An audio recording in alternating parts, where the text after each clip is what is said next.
আগরতলার রামকৃষ্ণ আশ্রমে পালিত হলো যিশুর পুজো।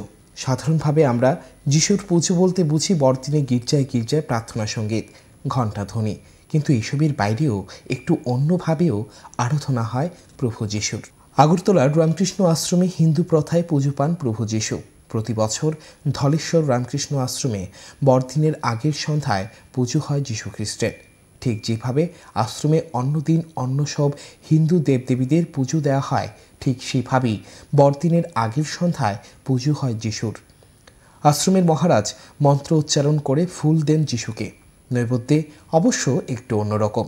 এখানে পুজোয় দেওয়া হয় কেক, পেস্ট্রি, বিভিন্ন মিষ্টি এবং ফল। সব শেষে আরতি হয় তার, করেন পূজারী মহারাজ।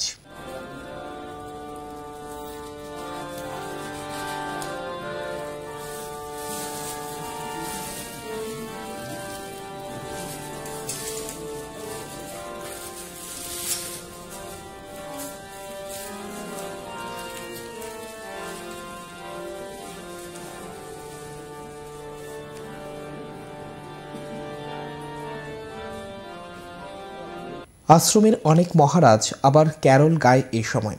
আলো এবং রঙিন সাজে সাজানো হয় মাদার মেরি এবং তার সন্তান যিশুকে।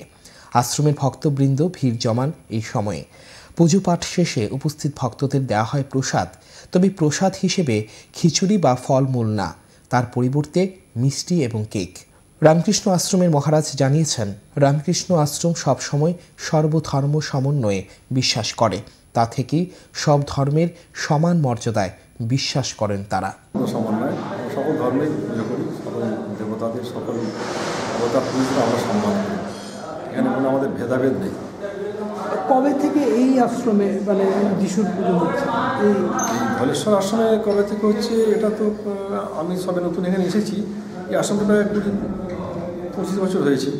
এখানে এটা শুধু এখানে বলে নয়, আমাদের রামকৃষ্ণ মঠ, বেলুড় মঠ, আমাদের হেডকোয়ার্টার হচ্ছে বেলুড় মঠ, সেখানেই হচ্ছে, প্রথম থেকে হচ্ছে। কিভাবে পুজো করা হয়?